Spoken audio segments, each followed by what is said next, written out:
पौड़ी जिले के पैठाड़ी क्षेत्र में मुस्लिम समुदाय के खिलाफ हिंदू संगठन सड़क पर उतर आया है और मुस्लिम कारोबारियों को 3 दिन में इलाका छोड़ने का फरमान सुना दिया गया है। दरअसल यहां की एक लड़की का अश्लील वीडियो शहनवाज नाम के युवक ने सोशल मीडिया पर शेयर कर दिया, जिसके बाद हिंदू समुदाय के लोगों में आक्रोश बढ़ गया। पुलिस ने भी तत्काल कार्रवाई करते हुए आरोपी शहनवाज को यूपी के बिजनौर से गिरफ्तार कर लिया और बीती रात से लापता युवती को भी कोटद्वार से बरामद किया गया। प्रदर्शनकारियों ने प्रशासन को चेतावनी दी है कि अगर मुस्लिम समुदाय के विक्रेताओं की दुकान 3 दिन के भीतर इस क्षेत्र में खाली नहीं करवाई गई तो माहौल तनावपूर्ण हो जाएगा। ये बताया गया कि एक युवती है जो कि कल दिन से घर से चली गई हैं और एक युवक के द्वारा उक्त युवती का एक फोटो वीडियो जो है सोशल मीडिया पर डाला गया है और टीम्स के द्वारा उक्त युवती को कोटद्वार से हम लोगों ने बरामद कर लिया और बरामदगी के उपरांत जो इस घटना में संलिप्त युवक है इसको भी हमारी टीम्स के द्वारा बिजनौर से गिरफ्तार कर लिया गया है।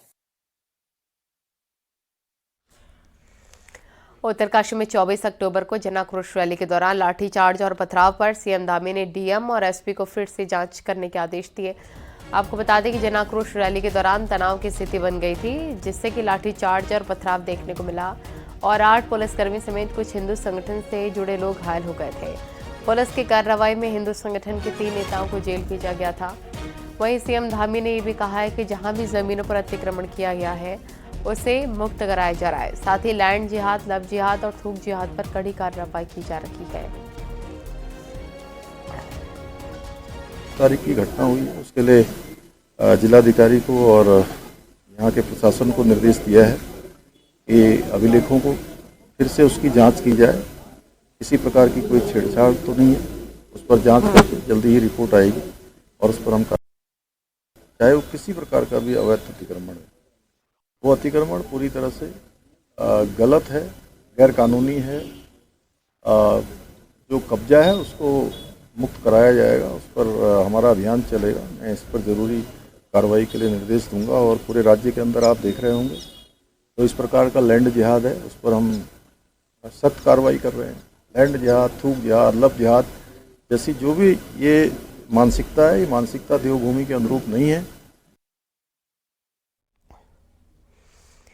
कुमाऊं विश्वविद्यालय के छात्र नेता बिना छात्र संघ चुनाव के मानने को तैयार नहीं है। अल्मोड़ा के छात्र नेताओं ने चुनाव कराने के लिए आज विश्वविद्यालय में शिक्षा मंत्री धन सिंह रावत की शव यात्रा निकाली। छात्रों ने शिक्षा मंत्री के पुतले को शव बनाकर उसकी यात्रा निकालनी चाहिए, लेकिन इस दौरान वहां पुलिस भी पहुंच गई। पुलिस ने पुतले के शव को छात्रों से छीना।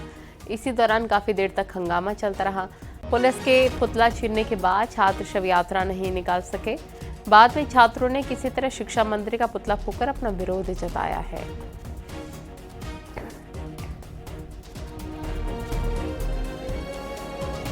हम एक सरकार को बताना चाहते हैं कि जैसे एक मृत शरीर कुछ बोल नहीं पाता, कुछ काम नहीं कर पाता, वैसे एक जो हमारे शिक्षा मंत्री हमारे धन सिंह रावत जी वैसे भी हमारे लोग कुछ काम कर नहीं रहे। तो हम उनको दिखाना चाहते हैं कि आप हमारी आवाज़ सुनिए। कुछ उत्तराखंड में 38वें नेशनल गेम्स की तारीखों को फाइनल मंजूरी मिल गई है। 28 जनवरी से 14 फरवरी तक नेशनल गेम्स होंगे। इंडियन ओलंपिक एसोसिएशन की चेयरपर्सन पीटी उषा ने सीएम पुष्कर सिंह धामी को लेटर भेजा है और नेशनल गेम की तारीख कंफर्म की है। 25 साल में पहली बार उत्तराखंड में नेशनल गेम्स का आयोजन होने जा रहा है।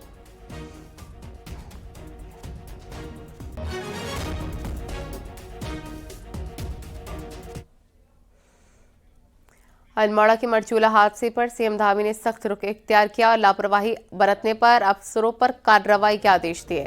सीएम धामी ने कहा कि बस हादसा बेहद दुखद है और हादसे में जो भी जिम्मेदार होंगे उन पर सख्त कार्रवाई होगी। मामले की मजिस्ट्रियल जांच चल रही है। इसके साथ कहा क्रैश बैरियर मामले में लोक निर्माण विभाग से रिपोर्ट मांगी गई है।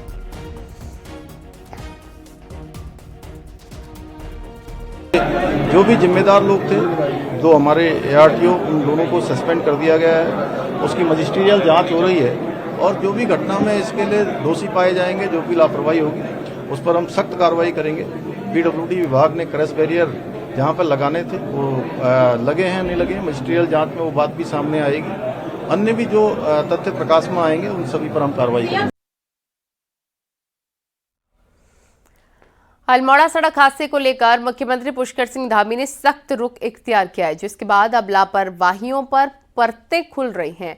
हालात यह है कि मार्च में मंजूर हो चुका क्रैश बैरियर अब तक नहीं लगा था, जो कि हादसे की बड़ी वजह बना है। देखिए रिपोर्ट।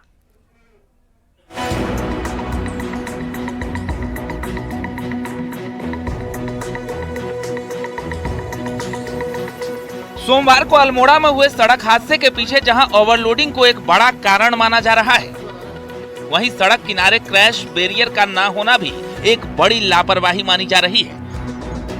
मुख्यमंत्री के निर्देश पर जांच पड़ताल हुई तो चौंकाने वाला खुलासा हुआ। पता लगा कि सड़क पर क्रैश बैरियर लगाने के लिए मार्च 2024 में ही मंजूरी दे दी गई थी, लेकिन अभी तक क्रैश बैरियर लगाना तो दूर, इसके लिए टेंडर तक नहीं डाले गए। इसको प्राइमरी तौर पर बड़ी लापरवाही माना गया है। पीडब्ल्यूडी सचिव पंकज पांडे ने इस पर जांच कमेटी बना दी है और 3 दिन में कमेटी अपनी रिपोर्ट देगी। जो मरचूला के पास में दुर्घटना हुई थी, उसमें उस सड़क के स्ट्रेच में क्रैश बैरियर सैंक्शनड है, मार्च में सैंक्शन किया गया था और वो अभी तक उस पर काम नहीं पूरा हो पाया है। तो इसके लिए भी मैंने एक जांच सेटअप की है। अपर सचिव पीडब्ल्यूडी की अध्यक्षता में 3 दिन में रिपोर्ट आनी चाहिए और ये जानकारी के लिए कि इतना टाइम क्यों लगा, क्यों नहीं काम हो पाया और अगर टेंडर नहीं फाइनल हुआ तो कौन जिम्मेदार कौन है, किसकी वजह से डिले हुआ है, उसको हम लोग वर्कआउट कर रहे हैं। सिर्फ मरचूला की रोड ही नहीं बल्कि राज्य की दर्जनों ऐसी सड़कें हैं जहां क्रैश बैरियर नहीं लगाए गए हैं। यहां तक कि फंड जारी होने के बाद भी ये काम नहीं हो रहा है, जो कि घनघोर लापरवाही मानी जा रही है। हालांकि अब पीडब्ल्यूडी ने अपनी नीति में भी बदलाव किया है और कुछ हिस्से के बजाय स्टेट हाईवेज के 100% हिस्से पर क्रैश बैरियर लगाने का फैसला लिया है।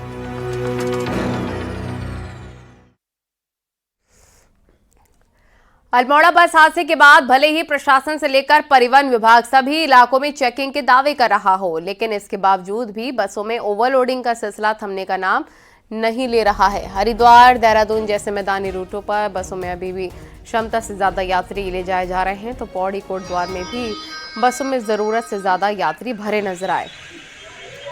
इस मामले में यात्रियों का कहना है कि जिन रूटों पर बसों की संख्या कम है वहां ओवरलोडिंग हो रही है, जिससे लोगों को ज्यादा दिक्कतें हो रही हैं।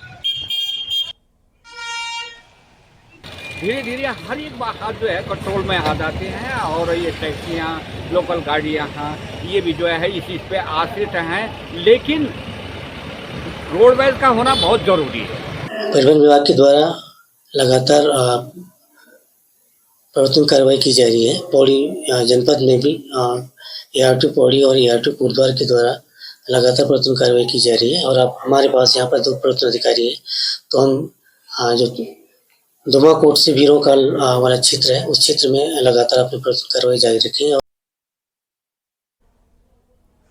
लोगों को अच्छा इलाज मिले, इसको लेकर रामनगर का सरकारी अस्पताल PPP मोड में दिया गया था, लेकिन मरचूला हादसे में भी अस्पताल सिर्फ रेफर सेंटर बनकर रह गया है। हालांकि अब सरकार इसे PPP मोड से वापस लेने पर भी विचार कर रही है।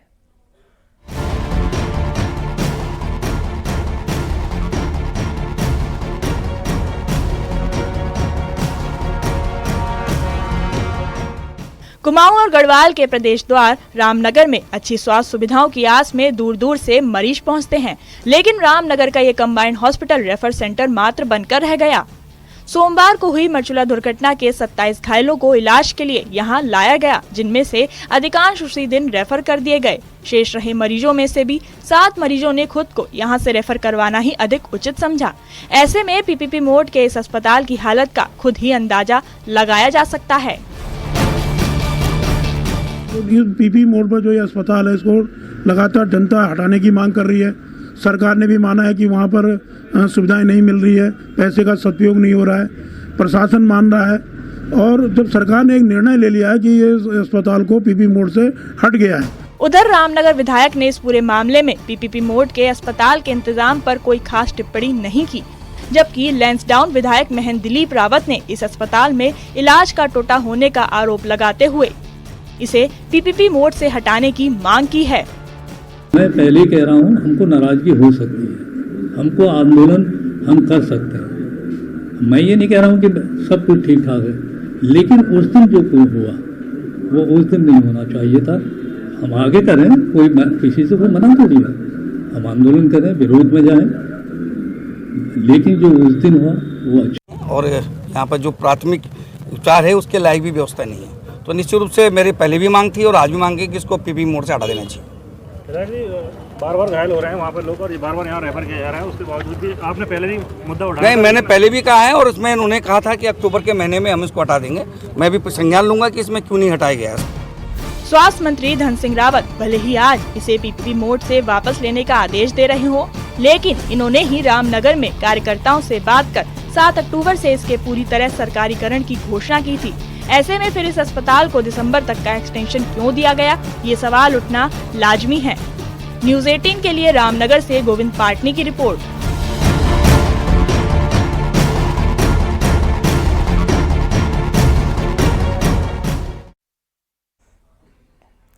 मसूरी में चलने वाली केबल कार की सुरक्षा व्यवस्था कितनी है, ये जांचने के लिए एनडीआरएफ ने बुधवार को मॉक ड्रिल की है, जिसमें police, fire service, SDRF, ITBP और जिला प्रशासन की टीम भी शामिल हुई है। दरअसल पिछले कुछ समय में जम्मू कश्मीर और हिमाचल में केबल कार की दुर्घटनाओं के बाद एनडीआरएफ ने देश के सभी हिस्सों में केबल कार के सेफ्टी ऑडिट करने का फैसला लिया था। इसी क्रम में बुधवार को मसूरी में 5 लोगों के फंसे होने और उनके रेस्क्यू का मॉक ड्रिल हुआ है।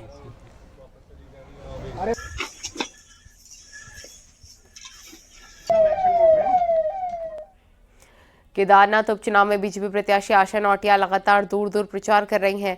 बुधवार को उन्होंने अगस्त मुनि क्षेत्र के विभिन्न गांव में जाकर जनसंपर्क किया, जिसके बाद उन्होंने कहा कि जनता का विश्वास पीएम मोदी और सीएम धामी के कामों पर है और उन्होंने बीजेपी की बड़ी जीत का दावा भी किया है। देखिए, हम जनता के बीच विकास के मुद्दों को लेके जा रहे हैं और हमारे देश के यशस्वी प्रधानमंत्री आदरणीय मोदी जी के द्वारा, प्रदेश के यशस्वी मुख्यमंत्री आदरणीय धामी जी के द्वारा जो विकास कार्य गांव में हो रहे हैं, क्षेत्र में हो रहे हैं, उनसे लोगों में उत्साह है। केदारनाथ उपचुनाव में कांग्रेस भी जोर शोर से प्रचार कर रही है और कांग्रेस नेता गणेश गोदियाल ने यहां जनसभा को संबोधित किया और दिल्ली में केदारनाथ के मंदिर का मुद्दा भी उठाया है। गोदियाल ने कहा कि चुनाव जवाब देने का चुनाव है और इस बार वोट से जवाब देना होगा। गणेश गोदियाल ने कांग्रेस प्रत्याशी मनोज रावत को वोट देने की अपील की है।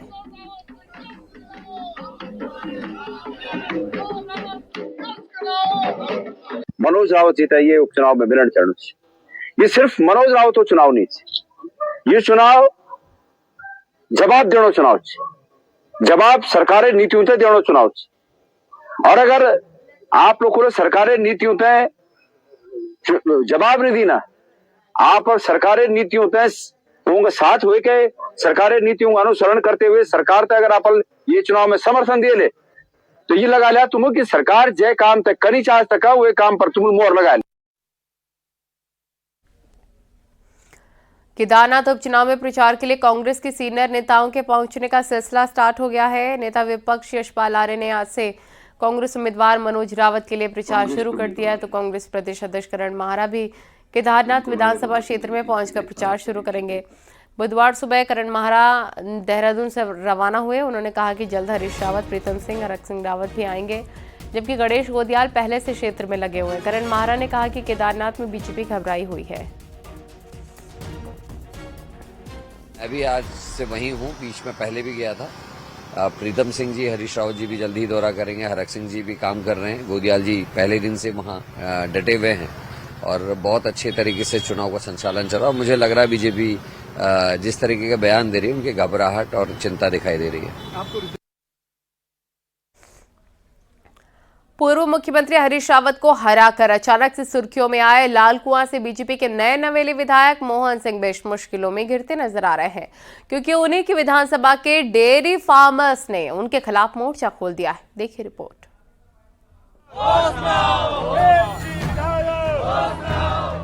विधायक मोहन सिंह बिष्ट एवं उनके समर्थकों के विरुद्ध की गई क्रॉस एफआईआर को दर्ज करने की कृपा करें एवं उन पर मुकदमे कायम किए जाएं।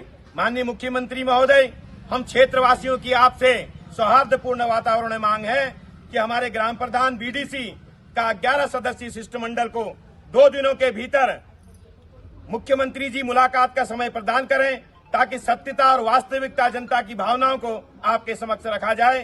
हल्द्वानी के करीब लालकुआं के चोरगलिया इलाके में रहने वाले इन लोगों का गुस्सा स्थानीय विधायक मोहन सिंह बिष्ट पर फूट रहा है।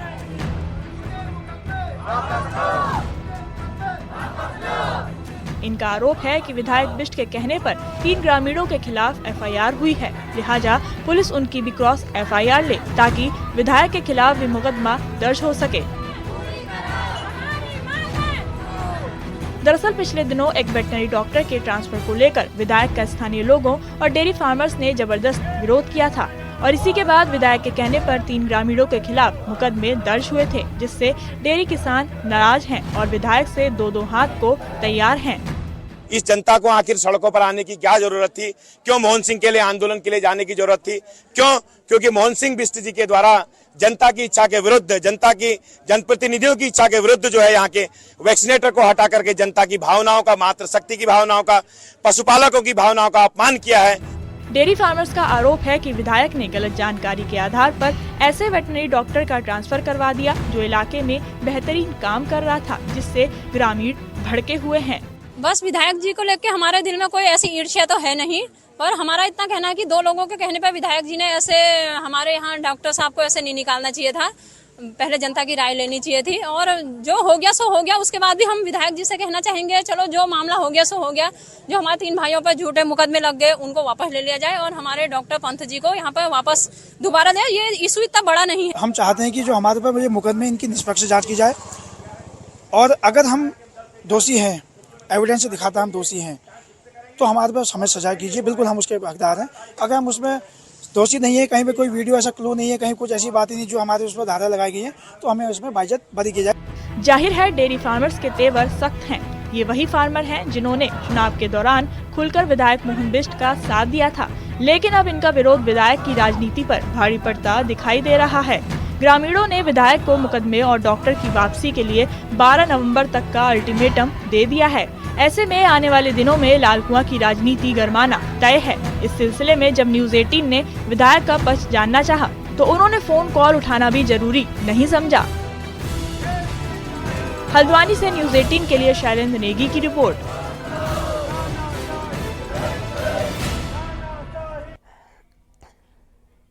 मुख्यमंत्री पुष्कर सिंह धामी ने आज दिल्ली के चाणकपुरी में उत्तराखंड निवास का उद्घाटन किया। उत्तराखंड निवास का निर्माण लगभग 120 करोड़ की लागत से किया गया है। सीएम धामी ने कहा कि दिल्ली का उत्तराखंड निवास राज्य की संस्कृति, गरिमा का प्रतीक बनेगा और देश की राजधानी में ब्रांड उत्तराखंड को मजबूत करेगा। उन्होंने कहा कि ये भवन पहाड़ी उत्पादनों के प्रचार प्रसार के लिए भी बड़े प्लेटफॉर्म का काम करेगा। उन्होंने कहा यहाँ पर पहाड़ के पारंपरिक व्यंजनों की भी व्यवस्था की जाए, साथ ही पहाड़ के उत्पादों के लिए अलग से काउंटर की व्यवस्था भी हो।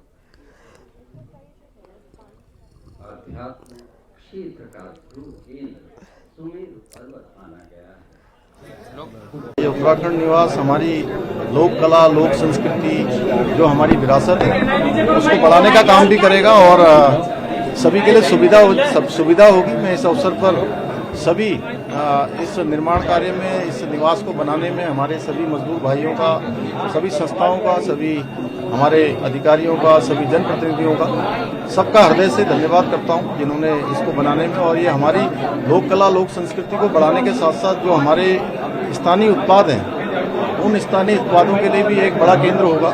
लोग यहाँ से उसकी खरीदारी कर पाएंगे। हमारा प्रयास होगा कि इसमें हमारे उत्तराखंड के जो पारंपरिक व्यंजन हैं, वो व्यंजन आने वाले अतिथियों को मिले